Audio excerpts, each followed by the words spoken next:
Personal story segment tonight. During World War II, the actress Betty Grable was a huge military favorite. So was Lena Horne and Rita Hayworth. In Vietnam, Anne Margaret and Jill St. John were very popular.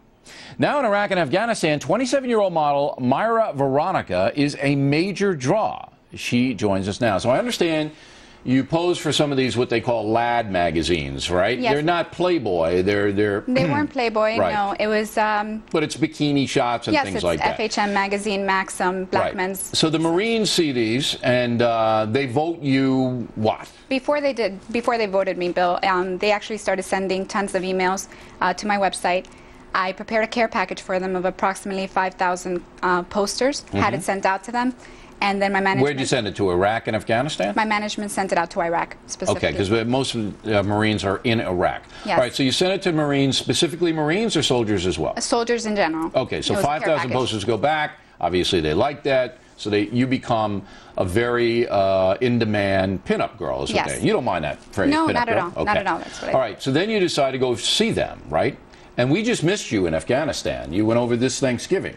Actually, before that, I asked my management to contact the USO to see if I could go. They were going to research it.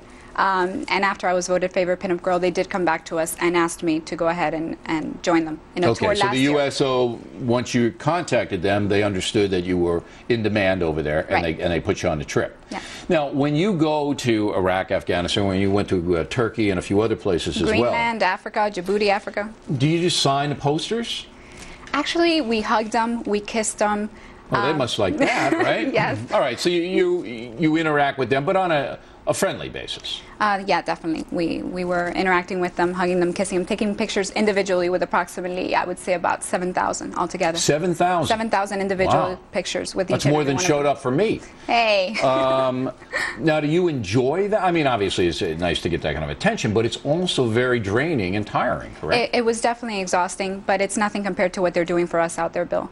Do you support the policy, the Iraq war policy, or are you a political person? You know what? I think that is partly the reason why a lot more celebrities are not going out there. I don't think it has anything to do with the USO. I think it has to do with people being afraid of being categorized as pro-war. I am not pro-war. I am pro-peace. But the war is a fact and a reality. So while these boys are out there, I am definitely going to be behind them 100%. So politics doesn't enter into your decision at all. You just want to go out there, back them up. They're fighting for the same freedom that allows me to be on the covers of all these magazines without having to wear a turban around my head. Well, that's right. You'd be in a burqa up to your eyebrows here, Mayra, if the Islamists ever took over. Now, why do you think more celebrities aren't as smart as you are in separating the politics from the humanitarian visit? And it's a humanitarian visit. You go over there, and the guys like to see you, and you say hello to them, and they know somebody cares back home. Why do you think more celebrities aren't smart? See, I think you're right. They don't want to get stigmatized as pro-war, some of the shallower ones. But shouldn't you be a little more courageous? Fear is definitely a factor, I believe, Bill. And but I'm here to tell them there's nothing to fear. The USO and the Department of Defense do such an amazing job at taking care of you. Your safety is their #1 priority. So there's really nothing to be afraid of if they're out there, and that's the reason why they're not going. Last question. What was the thing that most of the soldiers and Marines said to you? What was the most common thing you heard? The most common thing was a request, actually. I was going to stop doing calendars last year, but it was, they were requesting a new 08 calendar, so I'm preparing a new package for them. I decided to go ahead and do a new calendar, and that's going out there to them, and the proceeds for the calendar are going to the Veterans Associations. All right, so not only are you sending the guys calendars, the ones that have been injured. The ones that you make money from back here, that all money proceeds is going to.